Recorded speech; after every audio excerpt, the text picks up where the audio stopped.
Allah tidak adil. Kenapa?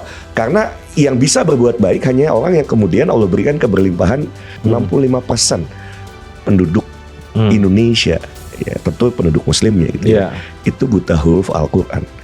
Kalau tidak pernah dibaca, berarti kan nggak tahu bagaimana menjalani kehidupan selama di dunia. Kenapa mungkin angka korupsi masih sangat tinggi, kenapa kejahatan masih luar biasa, kenapa antar sesama umat manusia atau bahkan sesama muslim bisa terjadi permusuhan yang luar biasa. Padahal seharusnya itu yang saya challenge, siapapun calon presidennya berani nggak bikin sebuah perubahan besar gitu ya. Saya yakin kalau legasinya adalah mampu membebaskan Indonesia dari buta huruf Al-Quran, itu sesuatu yang akan mulia di dunia dan insya Allah mulia di akhirat kelak.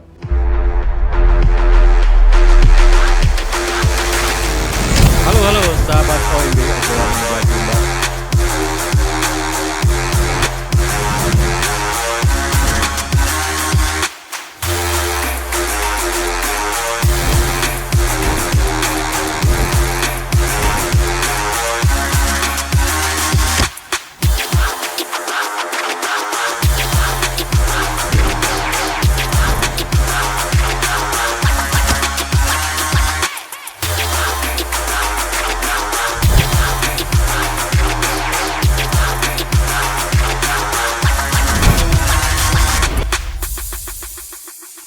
Halo sahabat OMB, Ustadz Muhammad Hidayat atau Coach Hidayat ya. Di balik Indonesia Mengaji, kita akan bincang-bincang sore ini sambil ngopi ya. Ada kopi ya? Ada ya. Bapak Hidayat akan membahas tentang Indonesia Mengaji. Tentunya kita sedikit bahas tentang kenapa sebuah bahasa ya, bahasa Al-Quran itu nggak pernah, kan di beberapa bahasa itu hilang ya Kang Dayat. Tapi yang sepanjang masa bahasa itu nggak hilang adalah bahasanya Al-Quran kan nggak hilang. Karena kalau bahasa itu hilang, hilanglah peradaban dari sebuah sebuah peradaban gitu ya, itu hilang. Maka kekuatan bahasa di situ dia menjadi sebuah alat untuk membangun peradaban.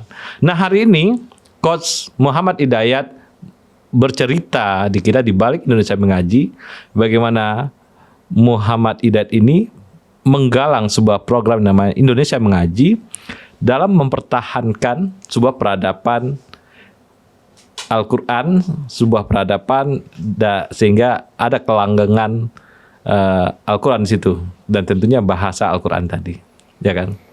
Dan apabila itu hilanglah peradaban yang berbasis Al-Quran tadi.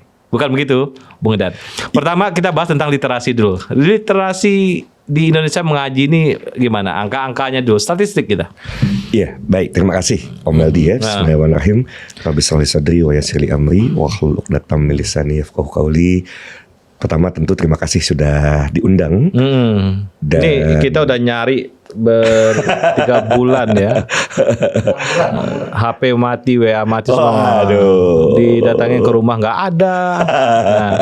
Nah, alhamdulillah hari ini Coach Muhammad Hidayat datang. Terima kasih. Ada sedikit lah yang mau dikoreksi ya, walaupun itu kan tata bahasa saja bahwa Ustadz itu guru gitu ya. Ustadz itu guru, tapi saya pribadi belum merasa pantas lah ya untuk mendapatkan label itu. Perlu tentu pembelajaran, dan yang paling penting sebetulnya kalau dapat label Ustadz itu kan perbuatan kita, sikap kita, ya ucapan kita, adab ya. Itu sesuatu yang waduh, saya masih harus banyak lah untuk terus belajar dan terus bertumbuh, berubah lebih baik gitu ya. Nah, terkait tadi dengan literasi buta huruf Al-Quran di Indonesia. Ini yang sebetulnya agak memprihatinkan, walaupun kalau buat saya pribadi ini adalah cerminan di mana saya adalah bagian dari itu sesungguhnya gitu ya. Ini kan sebuah angka yang sangat, siapapun harusnya shock mengetahui bahwa ada sebuah data yang menyebutkan, dan itu selalu diulang-ulang, 65% penduduk Indonesia, ya tentu penduduk muslimnya gitu ya, itu buta huruf Al-Quran. Dan diperkuat lagi oleh Wakil Ketua Umum dari DMI gitu ya. ya memang angka buta huruf dan buta baca Al-Quran, buta huruf, buta baca Al-Quran itu 65%. Ini kan sebuah angka yang harusnya ya kalau kemudian kita mau betul-betul menggali lebih jauh, kok bisa? Ini banyak sekali saat ini guru ngaji begitu banyak, pondok pesantren, di sekolah-sekolah juga ada. Harusnya muncul sebuah pertanyaan, ini apa yang salah? Kok masih begitu besar angkanya? Yeah. Nah, apakah betul angkanya seperti itu atau salah? Karena kalau kita kembali bicara tentang Al-Quran dan nanti kita bahas tentang bahasa itu tadi ya. Al-Quran untuk umat Islam ini kan ibaratnya kalau mobil itu ada satu buku panduan dalam menjalani kendaraan.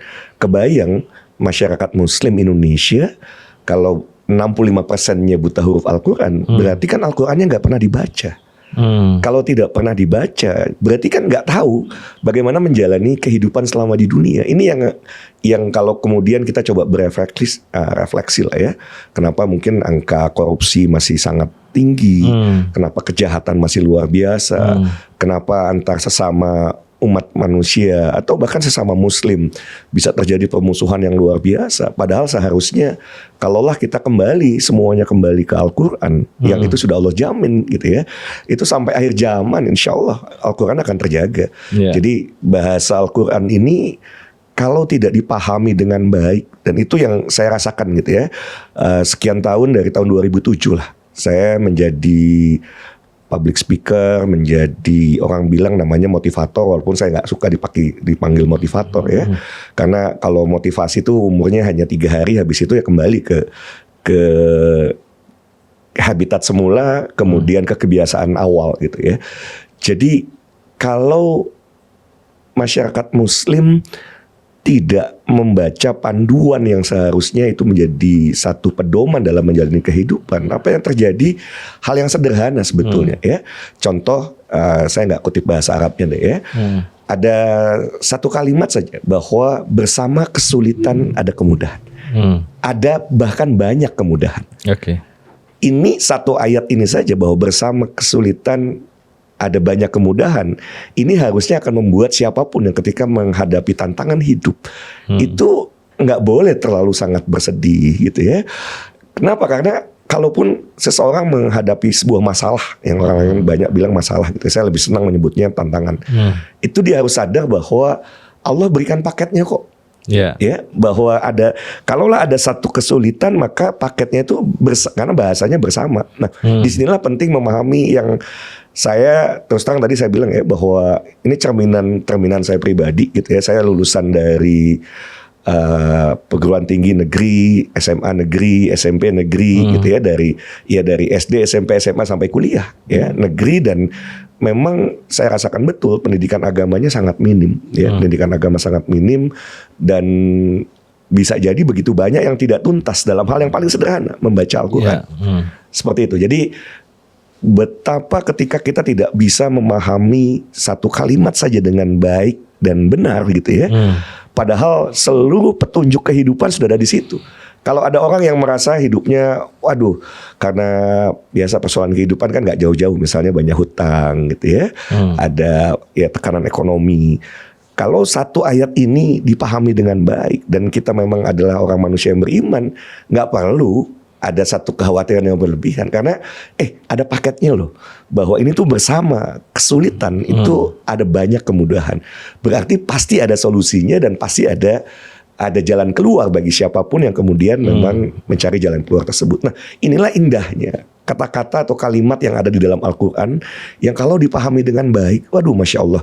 Bahkan kalaulah gitu ya, kita sadar bahwa setiap huruf itu Allah akan lipat gandakan menjadi 10 kebaikan. Kita banyak sekali berlomba-lomba mau berbuat baik kan. Dengan cara apa? Misalnya, saya mau kaya. Dulu saya seperti itu, saya mau kaya raya. Kenapa? Dengan kekayaan yang saya miliki, saya bisa tangan di atas. Nah, kalau seperti itu bisa jadi berarti Allah tidak adil. Allah tidak adil. Kenapa? Karena yang bisa berbuat baik hanya orang yang kemudian Allah berikan keberlimpahan harta, katakanlah seperti itu, yang bisa tangannya di atas. Padahal ternyata baca satu huruf saja itu Allah lipat gandakan menjadi 10 kebaikan. Jadi untuk berbuat baik saja, kalau kita paham berarti sederhana. Baca Quran, ya Allah, kalau baca satu hurufnya saja Allah ganjar dengan 10 kebaikan. Kalau kita baca satu surat, kalau kita baca apalagi satu juz, ya aduh Masya Allah. Jadi untuk berbuat baik itu mudah, dan ketika kita berbuat baik, disitulah sebetulnya kita akan mendapatkan hal-hal yang positif. Energi diri kita tuh positif, dan kita akan tarik hal-hal yang positif dalam kehidupan kita. Jadi kembali ke bahasa, kenapa ya Allah jaga bahasa itu, dan disinilah mungkin kekurangan saya, kekurangan kita kalau ada yang bagian yang seperti saya ya, yang dari kecil tidak mondok pesantren gitu ya. Jangankan pondok pesantren, mungkin pesantren kilat aja nggak pernah ikut gitu ya, yang tidak memahami hal-hal yang sederhana yang sesungguhnya Masya Allah gitu ya. Itu sudah Allah hadirkan seluruh solusi di Al-Quran. Dan kalau kita mau belajar bahasanya, udah deh, keren banget. Hanya satu itu saja gitu ya. Jadi kalau kembali tadi kan dari tahun 2007 ya, saya memotivasi orang. Kadang-kadang ini orang dimotivasi, diberikan inspirasi, tapi kemudian akhirnya kok berubah.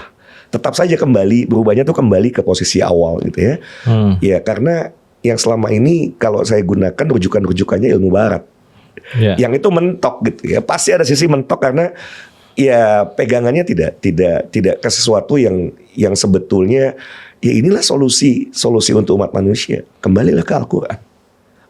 Begitu Om Eldi. Luar biasa. Bung Ustadz Coach Muhammad Hidayat ini luar biasa ya. Saya ini nih meresap nih. Aduh Masya Allah. Ya dan kenapa kemudian lahir gerakan Indonesia Mengaji yang berawal dari Jawa Barat Mengaji ya. Saya bersyukur ke Bupati Sumedang, karena saya sempat sounding ke beberapa kepala daerah gitu ya. Ini ada satu program yang bismillah insya Allah kalau kita bicara tentang legacy ya, peninggalan terbaik. Kalau seseorang menjabat, maka yuk tinggalkan sesuatu yang terbaik.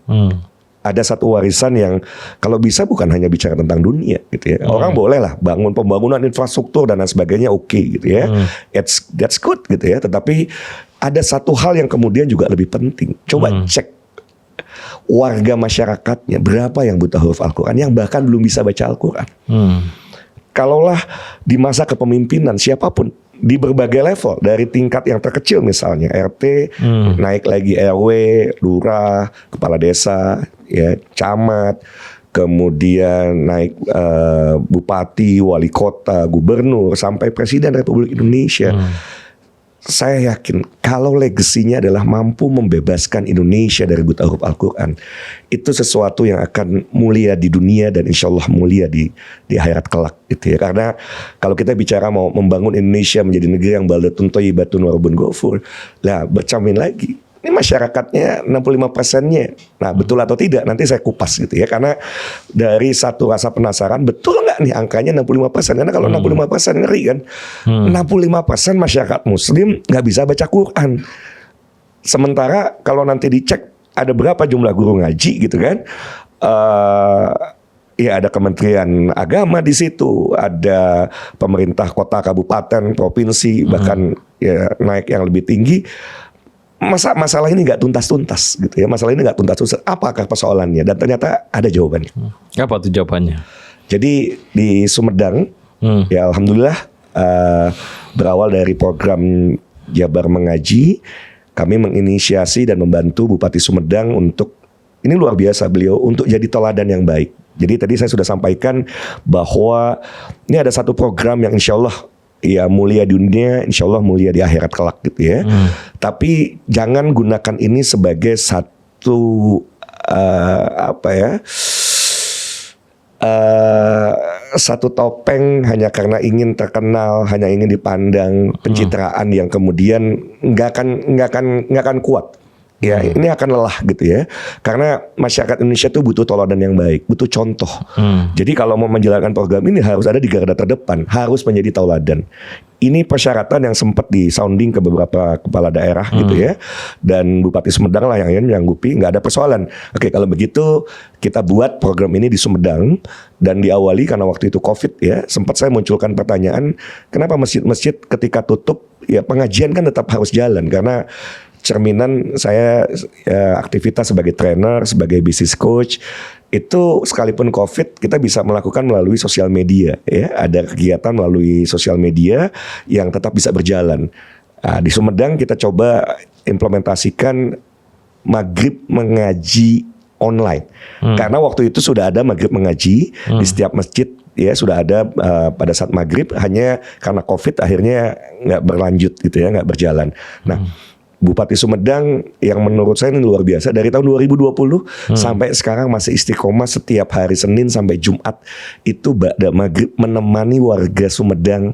Beliau yang langsung mengajarkan masyarakat Sumedang untuk bagaimana membaca Al-Quran. Jadi ngajarin ilmu tajwidnya. Luar biasa lah, luar biasa.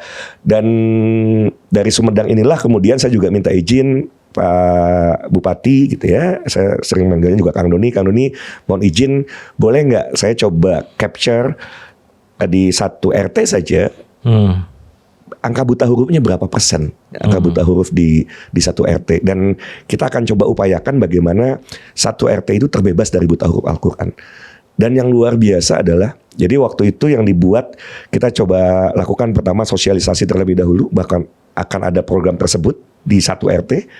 Berarti kan ngumpulin tokoh masyarakat, ketua RT-nya, ya tokoh-tokoh setempat, pemuka-pemuka agamanya gitu ya, kita kumpulkan. Kemudian kita rekrut relawan ada 2, satu relawan sensus, satu lagi relawan guru mengaji. Nah, petugas sensusnya ini yang nanti akan door to door. Dan kita bekali terlebih dahulu. Jadi kita training khusus ya, di training khusus agar bagaimana ketika masuk terjun ke masyarakat, ketok pintu, karena mereka bertugas nanti bukan cuma bertanya, bisa baca Quran nggak? Karena kalau orang ditanya seperti itu, ya kata-kata kita lebih baik akan bilang bisa. Kenapa? Malu. Kalau ngaku nggak bisa baca Quran pasti malu. Lebih baik bilang bisa. Nah, tapi kalau dites nggak bisa mengelak. Jadi relawan ini datang berkunjung, kemudian ditemani dengan guru ngaji, dites buka Quran, baca. Itu seluruh anggota keluarga dites seperti itu, sehingga akhirnya nanti memunculkan satu data berapa yang tidak bisa membaca Al-Quran. Setelah muncul data dari satu RT tersebut, nah barulah berikutnya relawan guru ngaji membimbing mereka.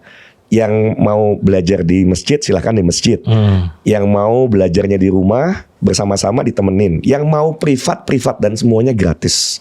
Nah dari sinilah ternyata angkanya ya ketahuan besar, walaupun tidak sebesar yang 65%. Ya, saya yakin angka ini sebetulnya seluruh Indonesia juga tidak 65% kalau hanya bicaranya buta huruf atau buta baca. Tapi kalau ditingkatkan lagi misalnya, ini bacaannya tartil atau tidak, nah itu lewat pasti. Saya yakin kalau tartil atau tidak gitu ya. Karena kan sesungguhnya kalau kita membaca Al-Qurannya juga nggak tartil gitu ya, nggak mau kita memperbaiki bacaan kita, ya bisa jadi hal yang paling sederhana yang kita lakukan sehari-hari, misalnya sholat misalnya, bisa jadi tidak sah juga karena salah mengucapkannya gitu ya. Salah pengucapan itu bisa salah arti. Tadi kembali ke bahasa ya, karena salah mengucapkan, salah arti nanti kan jadi sesuatu yang berbeda dari kita berharap itu adalah doa misalnya, jadi artinya jadi lain.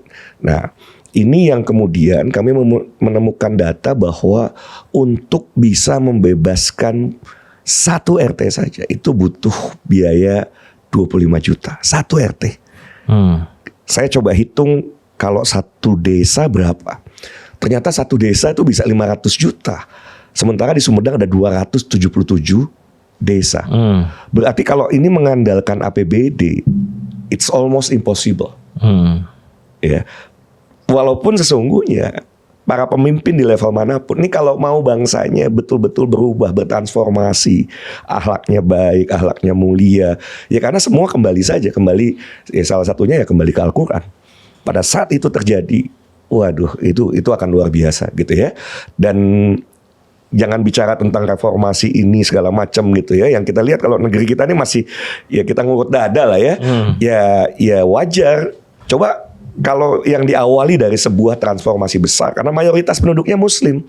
Ayo penduduk Muslimnya kebayang kalau saya membayangkan satu saat kita punya presiden, warga masyarakat Indonesia, yuk sebelum kita beraktivitas pagi ini baca Quran bareng. Waduh, itu yang saya challenge. Siapapun calon presidennya, berani nggak bikin sebuah perubahan besar gitu ya? Diawali mau nggak menemani? Kalaupun misalnya ada calon presiden nggak bisa baca Quran, katakanlah seperti itu.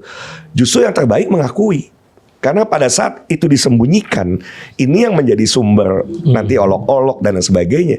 Tapi kalau sudah bilang misalnya, saya sama nih kan, saya trainer, business coach gitu ya. Kemudian setiap ngisi training dan sebagainya, biasanya saya juga nggak ngambil literatur dari Al-Quran. Dan ketika ketemu dengan komunitas yang kemudian, coach ayo dong kalau sebelum training kita baca Quran bareng-bareng, itu selalu saya hindari. Kan malu, apa kata dunia? Seorang trainer, business coach nggak bisa baca Quran, ya kan?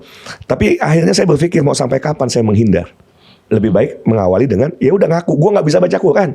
Terus mau apa? Gue nggak lancar baca Quran. Tapi setelah itu nggak akan ada yang berani mengolok-olok.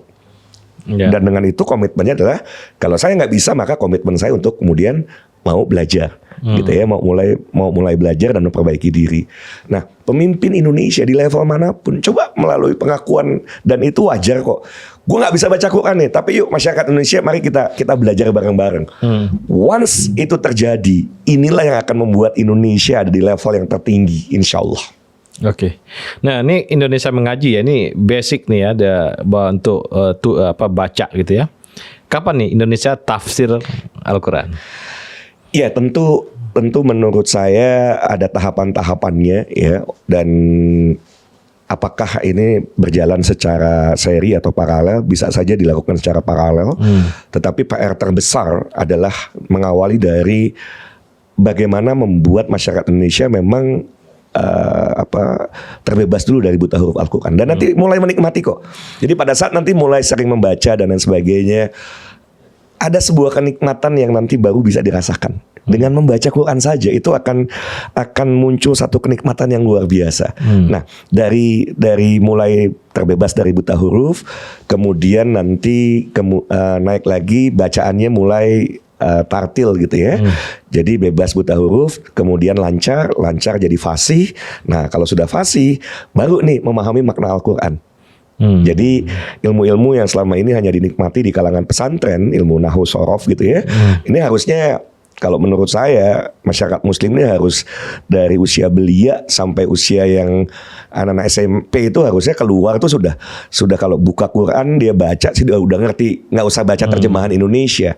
Once itu bisa terjadi, amazing gitu ya. Karena nggak perlu kok kita ketakutan misalnya, dengan ini justru yang menurut saya salah kalau identik nanti orang yang selalu dekat dengan Al-Quran nanti dibilang mabuk agama gitu ya. Ya hati-hati gitu ya. Tafsir itu juga bisa satu yang keliru. Wong kita memang harus dekat dengan Al-Quran setiap hari. Bagaimana dalam menjalani kehidupan, kalau kita niatkan setiap ini tidak mudah nih. Contoh dalam mencari rezeki misalnya ya. Ketika seseorang berpikir bahwa yang saya lakukan ini adalah ibadah misalnya, saya mau berbisnis. Nah, yang saya lakukan ini adalah ibadah. Maka apapun yang terjadi, itu nggak ada yang bicara tentang untung rugi. Ya pasti untung. Karena apa? Ya, yang terpenting adalah lakukan yang terbaik. Kemudian dalam menjalani ada ilmunya, gitu ya. Dan setiap perjalanan itu adalah bernilai ibadah yang kalau bicara nilainya, itu tidak ternilai. Bahkan ketika kita bicara, saya mau perjalanan bisnis dari Bandung menuju satu kota tertentu, saya niatkannya bagian dari ibadah. Pun meninggal di tengah jalan, udah gak ada urusan gitu. Artinya gak ada urusan begini. Ya Bismillah, insya Allah ini bagian dari perjalanan jihad gitu kan, perjalanan jihad. Sehingga jihad itu jangan hanya diartikan sempit ya. Kalau kita bisa mentafsirkannya dengan baik, itu luar biasa, dan itu akan memberikan satu ketenangan mau menjalani kehidupan seperti apapun, tidak ada rasa takut gitu ya. Pun ketika berani bicara yang secara jujur, terbuka, karena kalaupun kejujuran itu akan memberikan dampak yang buruk, tenang saja. Kenapa?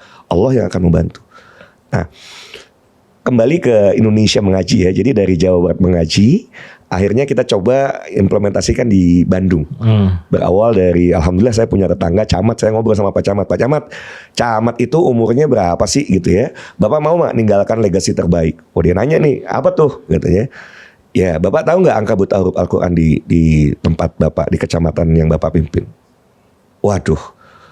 Nah, kebayang nggak Pak? Sebelum Bapak nanti satu saat tidak lagi menjabat, Bapak sudah membebaskan warga Bapak dari buta huruf Al-Quran, itu akan menjadi legacy terbaik dunia akhirat insya Allah. Wah boleh tuh. Nah kita bikin nih akhirnya di Sukajadi, di kecamatan Sukajadi, satu kecamatan ada 5 kelurahan di sana, masing-masing kelurahan 1 RT. Jadi sebetulnya baru 5 RT sebetulnya, 5 RT, dan muncul angka yang sama. Jadi angkanya sampai untuk membebaskan buta huruf itu butuh 25 jutaan per RT. Nah ini yang menjadi satu PR terbesar yang menurut saya sebetulnya langkah terbaik adalah kesadaran dari masyarakat tetapi dikoordinir oleh pemimpin. Jadi kan harus tahu dulu kalau yang buta huruf itu siapa, ada di mana. Kalau kita nggak tahu datanya, gimana mau memastikan dan mau bimbing orang tersebut.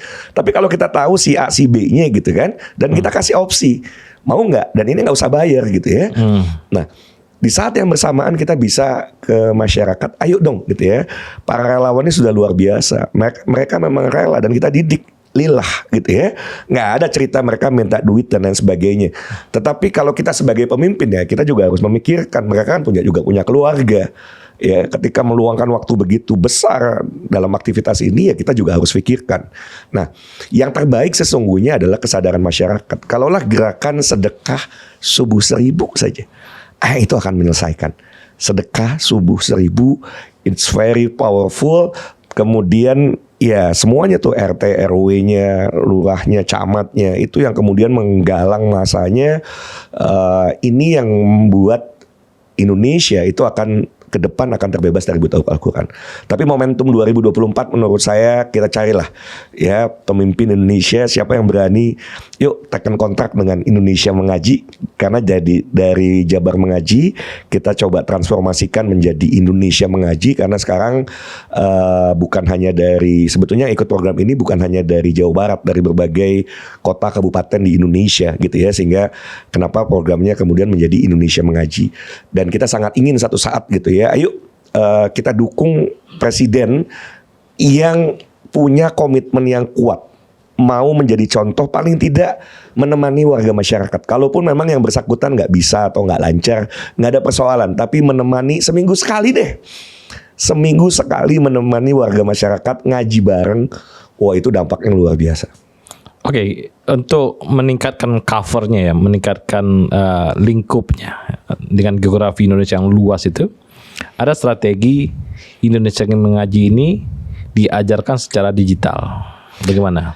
Iya, alhamdulillah setiap hari seminggu kita punya program di setiap hari Kamis, dan kita juga membuat program gratis bagi siapapun yang mau baca, ya mau belajar mulai dari ya tidak bisa membaca, nanti sampai lancar, sampai fasih, dan berikutnya sampai memahami makna Al-Quran, sampai ke tafsir, itu kita gratiskan. Jadi bagi siapapun ya, siapapun boleh, ada nomor telepon nanti yang bisa dihubungi 0878 2220 8040, karena dari data di lapangan ternyata yang banyak tidak bisa membaca Al-Quran itu yang usianya sudah tidak muda lagi. Ya, saya kadang-kadang kalau dicandain ya, udah tenang aja, Indonesia pasti terbebas dari buta huruf Al-Quran. Kenapa? Nunggu mereka mati gitu kan? Ya nggak bisa begitu kan? Ini kita sudah sadar ada orang-orang yang kemudian saat ini masih belum bisa baca. Masa mau kita biarkan sampai sakaratul maut masih belum bisa baca Quran dengan baik? Ini kan PR yang saya yakin siapapun yang menyimak ini dengan baik gitu ya, ini jadi tanggung jawab kita bersama gitu ya. Dan Indonesia Mengaji siap kalau mau dukung calon presiden yang mana. Komitmen nggak untuk pemberantasan buta huruf Al-Quran ya.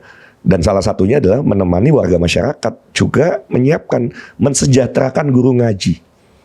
Saya kadang-kadang berpikir juga gitu ya, kapan saya bisa jadi wali kota atau bupati gitu ya, guru ngaji tak kasih 5 juta gajinya bisa gitu ya. Karena kenapa ini salah satu persoalannya. Guru ngaji banyak tapi fokus mereka tidak lagi membimbing masyarakat karena sibuk dengan urusan dapur. Di DKI digaji kok. Iya, cek dong. Angka DKI berapa? Kalau kita mau bicara DKI juga gitu ya. Dan ini kan tidak terhenti hanya di buta huruf, naik lagi ya ke tartil. Tadi prosesnya kan panjang tuh, prosesnya panjang. Nah, dan kalau digaji, alhamdulillah ya kita nanti Indonesia mengaji sampai Jakarta juga, sampai DKI. Kira-kira sudah sampai berapa persen turunnya? Ini kan satu angka yang alhamdulillah ya sekarang berkembang sampai di Pangandaran. Jadi dimulai dari satu RT di Sumedang, kemudian satu kecamatan di kota Bandung, naik di satu kabupaten di Sumedang.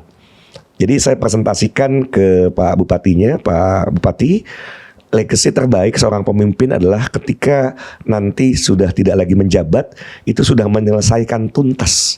Tidak ada lagi satupun warga masyarakatnya yang muslim yang tidak bisa baca Quran. Waduh, kalau itu udah deh. Ya, itu akan menjadi sesuatu yang luar biasa.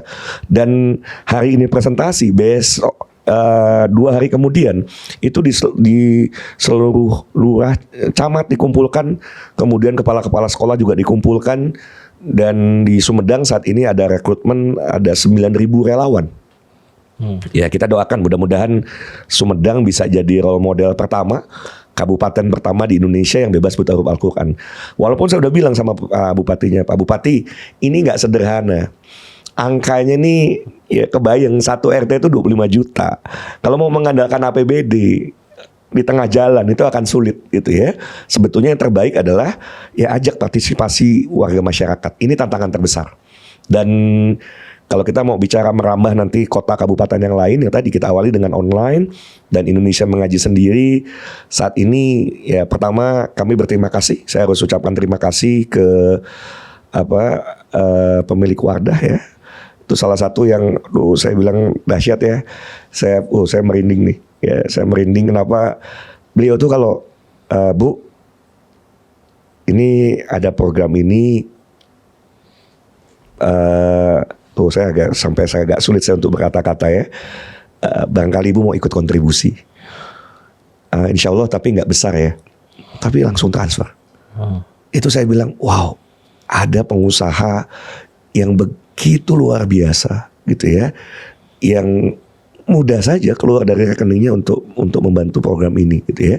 Nah, tapi setelah berjalan beberapa waktu, saya berpikir kalau ini hanya mengandalkan sponsor, ini agak sulit ya. Dan program kemandirian alhamdulillah sudah 6 bulan inilah ya, 6 bulan kita godok, dan melalui program yang dibangun, insya Allah program Indonesia mengaji nanti bisa mandiri. Kita nggak perlu tangannya begini lagi minta donasi dan sebagainya gitu ya. Walaupun tentu kami ucapkan terima kasih buat para sponsor termasuk Bank Jabar, saya harus juga sebutkan ya, yang ikut juga berkontribusi dalam program ini, dan teman-teman termasuk dari Ketua Ikatan Alumni ITB juga yang ketika ini ada program ini bisa dibantu, beliau juga ya ikut berkontribusi, dan sebesar apapun itu ya saya harus ucapkan terima kasih. Ya, sebenarnya kan Indonesia mengaji ini akan lebih ringan kalau dia desentralisasi. Artinya yang dibudayakan kalau di Jawa Barat itu kan dia adalah sebuah provinsi, mungkin ratusan ribu masjid. Ada nggak ratusan ribu? Enggak. Ada. Jadi desentralisasi itu maksudnya si masjidnya sebagai pusat masyarakat didorong untuk itu. Itu akan lebih secara manajerial akan lebih gampang. Ada 2 ya sebetulnya keterlibatan masjid dan kembali RT. Nah di Jawa Barat itu kadang-kadang satu RW itu satu masjid. Ini yang harus memang terjadi komunikasi yang baik gitu ya. Terjadi komunikasi yang baik karena ya mau bicara kepentingan apa? Ini cuma satu-satunya kepentingan akhirat kok gitu ya. Nah misalnya gini, di ada suatu hal kultural di masyarakat kita, kalau itu budaya itu muncul di RT misalnya, kalau anaknya maghrib tidak mengaji, dia malu sebagai keluarga. Nah ini kan tradisi yang baik untuk mengurai masalah buta huruf ini secara kultural. Artinya yang sentralistik tadi, yang Indonesia mengaji sentralistik hanya simbolik aja. tapi dia sebagai gerakan sosial di bawah itu terdesentralisasi di masing-masing masjid. Nah, itu akan menjadi mudah gitu gerakannya. Sepakat ya. Jadi kan sebetulnya masjid sudah ada organisasinya, ada juga DMI yang sebetulnya menaungi organisasi ini. Tapi kan muncul kemudian pertanyaan, ini organisasinya ada, masjid juga ada, kok angkanya masih besar gitu ya? Ya. Angkanya masih besar. Ya, menurut saya memang nggak lagi perlu menyalahkan siapapun gitu ya, saling menyalahkan karena juga nggak ada gunanya. Yang penting mencari solusi. Ayo terbangun kesadaran dari ya masjidnya juga, di pihak masjidnya mau turun ke masyarakat gitu ya, pengurus masjid turun ke masyarakat. Ya tadi diawali memang dari mau tidak mau dari sensus. Ya. Karena kan datanya harus dapat dan kita memberikan opsi kepada warga masyarakat. Karena ada kejadian menarik ya. Ada orang yang awalnya bilang enggak, saya udah bisa gitu ya. Tapi begitu lihat ada teman-temannya yang belajar ngaji, aduh pengen juga dong. Nah, ketahuan kan akhirnya belum bisa gitu ya. Belum bisa yang bersangkutan, dan karena merasa punya teman dia mau. Nah, ini yang memang dari organisasi terkecil ya masjid di situ, RT gitu yang kemudian terpanggil, dan warga masyarakatnya yang kemudian nggak cuma mentang-mentang relawan ya sudah ya kan, sudah rela insya Allah dapat pahala gitu ya nggak begitu juga kan. Di teorinya teori sel. Sebenarnya Indonesia Mengaji ini ada berapa yang bersifat digital, ada kumpulan-kumpulan komunitas di masyarakat. Dia bisa mengaji sekarang bisa pakai Zoom kan? Yes. Dia Zoom, dia baca segala macam. Kemudian kalau di tingkat yang lebih yang lebih tradisional. Jadi di bangsa kita kalau komunitasnya santri, misalnya kita ambil Kudus Demak gitu ya, dia punya anak. Ini untuk yang kecil ya. Kalau yang udah gede susah, dia harus ngambil yang ini. Ada rasa malu kalau nggak bisa ngaji kalau gede. Nah, anak-anak ini kalau dia maghrib, kalau si keluarga ini nggak nganter anaknya ngaji, dia malu gitu. Jadi budaya itu yang sebenarnya harus didorong. Nah, problemnya di Indonesia tidak semua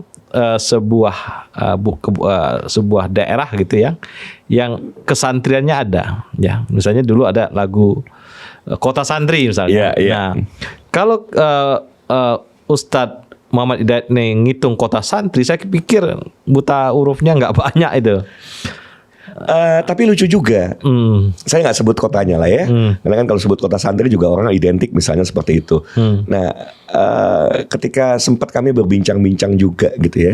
Ya ternyata warga masyarakatnya banyak juga dari luar. Jadi walaupun kota santri, nah ada sebagian besar penduduknya bukan dari warga sekitar ya, dari kota kabupaten tersebut, sehingga tetap saja kalau mau dicek nanti angka buta huruf Al-Qur'annya bisa jadi masih besar. Dan tantangan berikutnya kan bukan cuma buta huruf nih, buta huruf dan buta baca.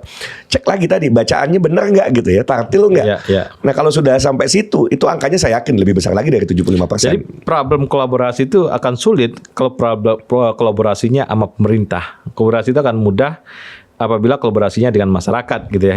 Itu yang harus kita dorong, bahwa ini gerakan sipil. Untuk gerakan sipil dari Indonesia Mengaji, kalau pendekatannya dari bupati, dari gubernur segala macam, dia tidak menjadi sebuah gerakan sipil. Nah, gerakan sipil yang menarik adalah ada dua ormas besar di Indonesia, Muhammadiyah dengan NU, dan juga ada Persis. Nah, kalau gerakan ini masuk di situ, dia secara sel di bawah dia ada. Nah, ini akan lebih efektif untuk mengentaskan buta huruf mengaji.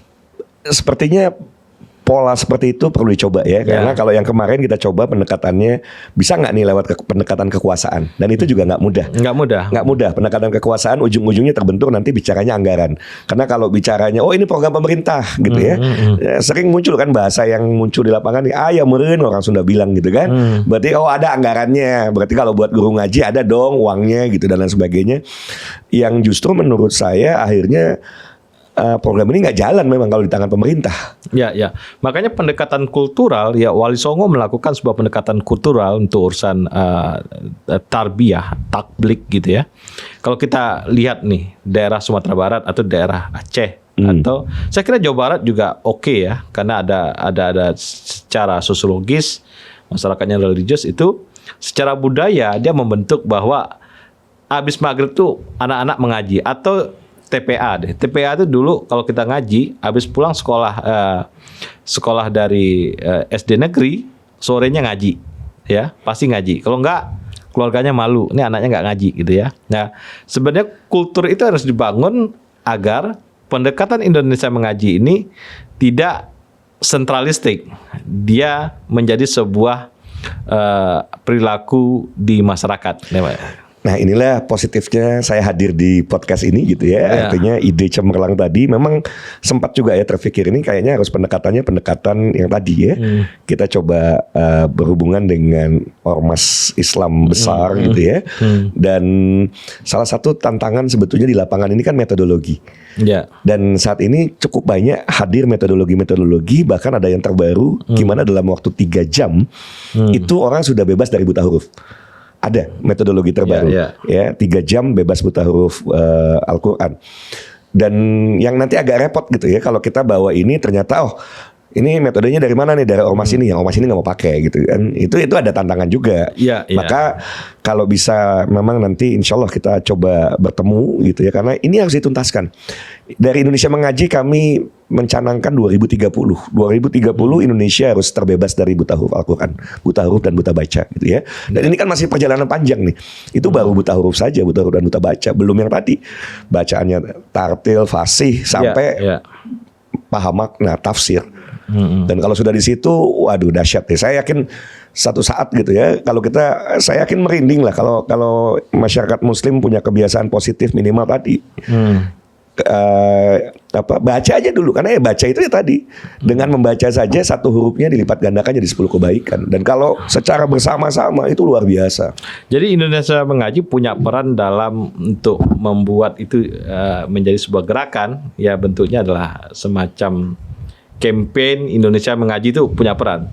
Tapi kalau di selnya dia akan sulit ya. Di selnya itu ada campaign di atas nih Indonesia Mengaji, tapi yang bawahnya juga jalan secara sel gitu ya. Nah itu akan lebih memudahkan dua yang bergerak gitu. Jadi dia sebagai isu, sebagai sebuah advertising atau sebuah iklan, sebuah seruan dia muncul di atas. Tapi sebagai gerakan sosial dia muncul di bawah. Saya kira itu akan menjadi menarik. Yes, memang sepertinya solusinya seperti itu ya. Dan walaupun tetap ya keterlibatan pemerintah, walaupun kalau sudah ormas yang masuk kan nggak ada persoalan, selesai juga gitu. Sebenarnya ormas nggak perlu masuk juga. Gitu ya. Kalau campaign ini jalan kan, dan itu di amplifier atau jadi di bawah juga sadar tentang itu. Kultural akhirnya dia itu juga akan jalan gitu. Kadang-kadang kan kenapa di bawah nggak bergerak, kampanyenya nggak jalan gitu ya. Misalnya kampanye maksudnya gini, Zainuddin MZ isi ceramah banyak kan, tapi kan terjadi pengaruh di bawah kan. Yes. Pada titik itu kampanye punya pengaruh ke bawah. Saya kira Indonesia Mengaji juga demikian, dia kampanye di atas, di bawah merasakan getarannya. Dan memang sebetulnya banyak yang nggak sampai ke masyarakat. Campaign itu kan ada konten di dalamnya gitu ya. Dan dengan konten yang sederhana yang tadi. Saya nggak yakin loh bahwa semua masyarakat Muslim tahu bahwa baca Quran itu satu hurufnya itu akan Allah lipat gandakan menjadi 10 kebaikan. Ini kan hal yang sederhana. Hal yang sederhana yang kalau kita ini kan semua orang pada dasarnya ingin berbuat baik gitu ya. Ya kan salah satu kenapa orang pengen kaya, pengen tangan di atas itu kan karena pengen berbuat baik. Ternyata Allah Maha Adil, ya semua orang bisa berbuat kebaikan dengan ya baca Quran aja gitu ya. Dengan baca Quran itu sudah jadi, berbuat kebaikan. Itu salah satu teknik kampanyenya. Saya sangat terinspirasi dengan di Indonesia tidak ada orang yang tidak tahu dengan Zainuddin MZ. Yes. Ya kan? Itu menandakan bahwa Zainuddin MZ itu bisa campaign gitu. Walaupun ya isinya ringan-ringan ya dan memberikan orang tergugah gitu. Itu menarik. That's poin yang menurut saya juga jadi menarik ya. Nanti kita bisa ketemu dengan ya dai-dai kondang gitu ya untuk menyisipkan yang sederhana. Karena kan mereka biasa tausiah panjang-panjang gitu ya. Tapi coba sisipkan satu pesan juga yang sama. Kalau kebayang kalau di setiap masjid ketika Jumat misalnya ada satu pesan yang sama yang disampaikan. Kan begitu. Temanya sama. Yuk tema yang sama diamplifikasi, diulang-ulang gitu ya. Bahwa hal yang tadi saja yang tadi sudah saya sebutkan gitu ya. Bahwa kalau kita mau berbuat baik itu sederhana banget gitu ya. Satu huruf Allah ganjar dengan 10 kebaikan. Dan itu semua bicara yang sama, saya yakin masyarakat akan tergugah. Ya, masyarakat akan tergugah dengan konten yang begitu sederhana dan bisa dimulai. Karena ada solusinya. Ya, mereka yang malu-malu kita langsung bukakan akses. Ayo, privat pun, karena alhamdulillah sekarang ini sebetulnya relawan udah sangat banyak. Sebenarnya gerakan-gerakan ini kan sering banget ya. Dulu ada gerakan sholat subuh, ya kan, gerakan sholat subuh. Ini sekarang Indonesia Mengaji, terus ada dulu gerakan macam-macam ya. Ya, dan saya sebetulnya apresiasi juga salah satu di Jawa Barat tuh program Sadesa. Satu desa satu hafiz ya. Satu desa satu hafiz. Nah, tinggal harusnya ada memang ya saya berharap ke depannya ya ada penguatan yang ini kan berarti sudah ada nih sumber dayanya. Di setiap satu desa itu ada satu orang yang ya kalau sudah hafiz pasti insya Allah lah ya kemampuan membaca dan mengajarnya kan bagus gitu ya. Nah, ini sesuatu yang ya kembali kerjasama berbagai pihak untuk mensosialisasikan yang akan membuat begitu ini tadi ya sel-selnya bergerak di bawah. Sel-selnya bergerak. Wah dahsyat deh ya. Karena kita nggak bisa ngerjain semua, tapi kita memberikan getaran di sel-sel di bawah bisa. Seperti Zainuddin MZ memberikan getar-getaran di bawah. Saya kira itu. Yes. Coach Muhammad Hidayat ya telah berbagi kita di balik Indonesia Mengaji, dan kita mencoba memberantas buta huruf buta 2030 Indonesia terbebas dari buta huruf dan buta baca Al-Quran. Bismillah, insyaallah. Insyaallah.